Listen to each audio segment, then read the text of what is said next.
আসসালামু আলাইকুম, welcome to my channel. আশা করি সবাই ভালো আছেন। আল্লাহর অশেষ রহমতে আমরা সবাই ভালো আছে।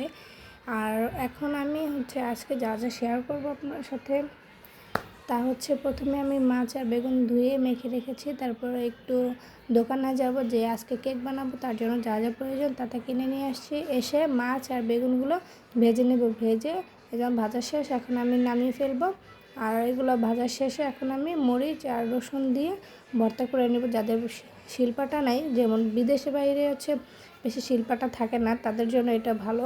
আমি ব্লেন্ডার করে নিয়েছি। এই যে এখন আমি একটি কড়াইতে সয়াবিন তেল দিয়ে ঢেলে নেব। ঢেলে ভালো করে মশলাটা কষিয়ে নেব। এর মধ্যে অল্প একটু হলুদের গুঁড়ো আর লবণ দিয়ে ভালো করে মিশিয়ে নেব। এখানে পানি আর তেলটা শুকিয়ে ফেলতে হবে। আর তেল আর পানি কিছুই থাকা যাবে না। যখন শুকিয়ে আসবে তখন আমি এর মধ্যে দিয়ে দিব কাঁচা পেঁয়াজ।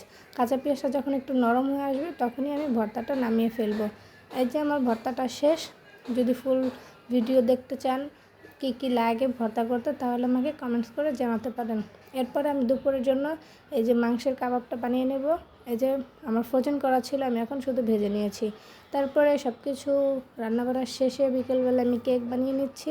এর জন্য 2টা ডিম, চিনি আর তেল দিয়ে দিয়েছি। চিনি একটু একটু করে দিব পরিমাণ অনুযায়ী, পরে দিব, একসাথে দিব না। আর এটার মধ্যে 1 চামচ দিয়ে দিয়েছি ভ্যানিলা ফ্লেভার দিয়ে। এখন আমি ব্লেন্ডার করে নেব। এর মধ্যে অল্প একটু পানি দিব।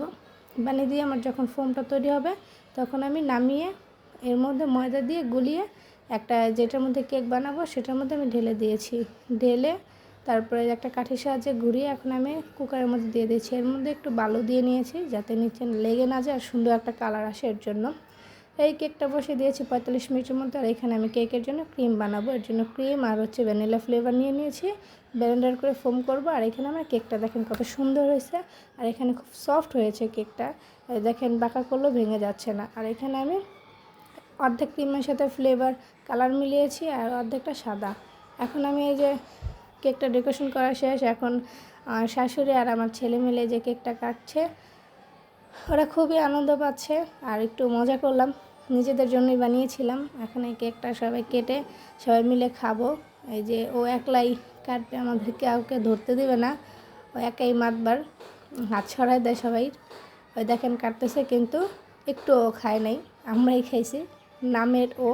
যাই হোক, ছোটোখাটো দুষ্টামি মজা ফাজলামো করতে ফ্যামিলির সাথে ভালোই লাগে। ফ্যামিলির সবাই মিলে আমরা অনেক আনন্দ করি, একসাথে থাকি, ভালোই লাগে। দোয়া করবেন সবাই যেন এমনই থাকতে পারি। আর আমার ছেলে হলো সবাইকে খাওয়াই দিবে, কাটবে, সব কিছুই করবে, কিন্তু নিজে খাবে না। এই দেখেন ও কেমন করতেছে। মানে ও নরম কিছু পছন্দ করে না। তো একটা মন চাইলে একটু খাবেন, না চাইলে নাই, বলে তুমিই খাও দাদু। যাই হোক, আজকের ভিডিও এ পর্যন্তই। যদি ভালো লাগে লাইক কমেন্ট শেয়ার করতে ভুলবেন না। সাবস্ক্রাইব তো আছেই। আল্লাহ হাফেজ।